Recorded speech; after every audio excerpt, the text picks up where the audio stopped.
নমস্কার বন্ধুরা, কেমন আছেন সবাই? আমার নতুন একটি ছোট্ট ব্লগে আপনাদের স্বাগত জানাই। সকাল সকাল আমার পুজো দেওয়া শেষ।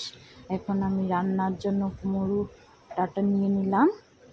আলু দিয়ে কুমড়ো ডাঁটাগুলো আমি ভেঙে রান্না করব। বাড়ির ডাঁটা, দেখুন, আলু দিয়ে এগুলোকে আমি রান্না করব।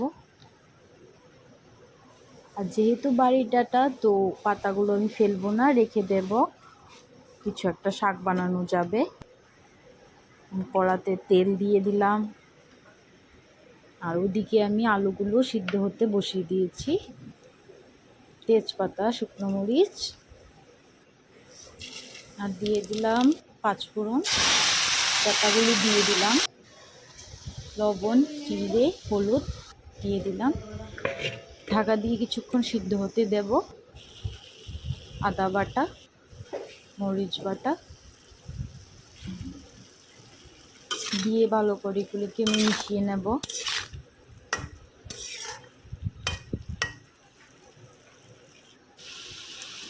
এখন ভাঙা আলুগুলি দিয়ে দেব, যাগুলো আমি সিদ্ধ করেছিলাম, দিয়ে আবারও একবার মিশিয়ে নেব। ডাঁটাগুলো আমি আগে থেকেই সিদ্ধ করে নিয়েছি।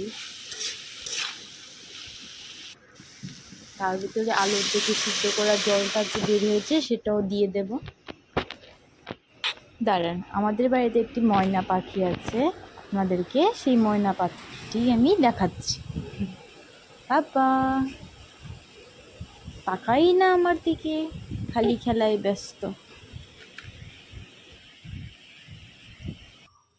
যতক্ষণ উনি নিজে নিজে খেলা করছে, আমি ততক্ষণ বাইরে থেকে কাপড়গুলো নিয়ে আসি, না হয়তো আবার কান্না শুরু করবে, কিছুই করতে পারবো না। আমার রান্না বান্না শেষ, নিজেও খেয়ে নিয়েছি, শ্বশুর শাশুড়ির জন্য কিছু সবজি পাঠিয়েছি, আর তোমাদের দাদার জন্য কিছুটা সবজি তুলে রেখেছি। দাঁড়া, ফ্রিজে কিছুটা আম পড়ে আছে, দেখি খেয়ে নে, না হয়তো নষ্টই হবে। ভালোই মিষ্টি। আমাদের গাছে ছোট্ট মতো একটা গাছ আছে, তাতে ভালোই আম ধরে, তো তারই আম ভালোই আছে, সাইজগুলিও ভালো। ময়না পাখিটাকে খাইয়ে দাইয়ে ঘুম পাড়িয়ে রেখে এসেছি। এখন কাপড়গুলিকে ভালো করে গুছিয়ে রেখে দেব, না হয়তো কালকে আবার ব্যবহার করতে পারবো না।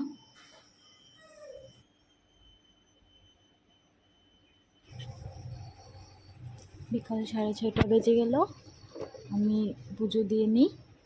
তো চলুন তাহলে, আবারও দেখা হবে নতুন একটি ব্লগে আপনাদের সাথে। ভালো থাকুন, সুস্থ থাকুন।